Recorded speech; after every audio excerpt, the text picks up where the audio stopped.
บายดีข้าพเจ้าชื่อสมหมายพรหมจันทร์อำนวยการสำนักพิมพ์ดีบุ๊กเฮ็ดเกี่ยวกับปึ้มครบวงจรเฮามีห้านปึ้มบริการปึ้มทุกชนิดสำนักพิมพ์ให้บริการกวดทานต้นฉบับโรงพิมพ์ให้บริการจัดพิมพ์ปึ้มโดยบ่มีขั้นต่ำเป็นอย่างต้องเลือกดีบุ๊กอยู่ดีบุ๊กเฮาเชี่ยวชาญเรื่องปึ้มเฮามีทีมงานมืออาชีพที่ให้บริการจบแบบครบวงจรนับตั้งแต่ต้นฉบับปึ้มมาหาแผนกของสำนักพิมพ์เพื่อเฮ็ดต้นฉบับให้สมบูรณ์ตั้งแต่การออกแบบจัดหน้าพิสูจน์อักษรบรรณาธิการแลนทะเบียนและ ISBN สบายดีน้องซื้อตำแหน่งพรหมจันทร์ตำแหน่งหัวหน้าแผนกสำนักพิมพ์บริการหลักๆของสำนักพิมพ์จะมีดูแลต้นฉบับให้กับลูกค้าเป็นที่ปรึกษาให้กับนักเขียนตั้งแต่ต้นจนจบกฎแก้ภาษาลาวพิสูจน์อักษรการจัดหน้าการออกแบบการบรรณาธิการแลนทะเบียนพิมพ์จำหน่ายและทะเบียน ISBN หลังจากนั้นก็ส่งต่อไปหาแผนกโรงพิมพ์เพื่อผลิตเป็นปึ้มสมบูรณ์แบบ สบายดีน้องชื่อจันสมัยลาภแพงศรีเป็น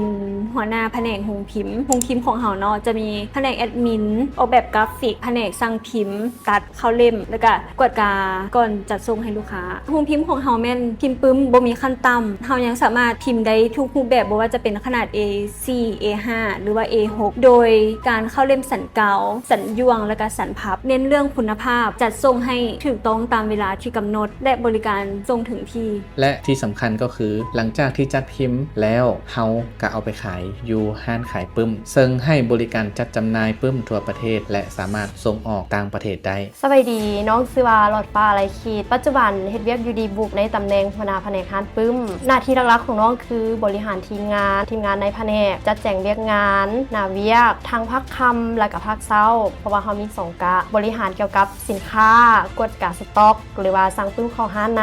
นอกจากนั้นก็ยังมีแต่ละเดือนเฮาจะเบิ่งยอดขายทางแอดมินแล้วก็ยอดขายตัวใดปึ้มตัวใดขายดีหรือว่าตัวใดบ่ขายดีเฮาก็จะมาเน้นด้านมาร์เก็ตติ้งอีกปัจจุบันนี้เนาะทีมงานเฮาทั้งหมดในห้านปึ้มรวมทั้งน้องเองแมน5คนคือภาคเช้าจะมี3คนเริ่มเฮ็ดเวียกแมน 8:00 นถึง 5:00 นแลงภาคค่ำแมนมี1คนเริ่มแต่ 5:00 นถึง 10:00 นและนอกจากนั้นเนาะเฮาก็จะมีมาร์เก็ตติ้งเป็นพาร์ทไทม์นำฉะนั้นเนาะการบริการของห้านเฮาแมนจะเริ่มแต่ 8:00 นถึง 10:00 นแลงนอกจากนั้นเฮายังจัดงานมหกรรมหนังสือหรือว่าเป็นงานคุณปึ้มประจำปีและที่สำคัญที่สุดก็คือปึ้มของบรรณาธิการสามารถนำไปวางแสดงเปิดโตและโฆษณาอยู่ในงานบุญปึ้มประจำปีซึ่งจัดมาแล้ว5ครั้งนับตั้งแต่ปี 2021 เป็นต้นมาชื่อว่าเทศกาลปึ้มอ่านปี 2022ชื่อว่างานฉลองปึ้มใหม่ปี 2023บุญมโหฬารกองปึ้มใหญ่ปี 2024งานมหกรรมหนังสือมหาวิทยาลัยแห่งชาติปี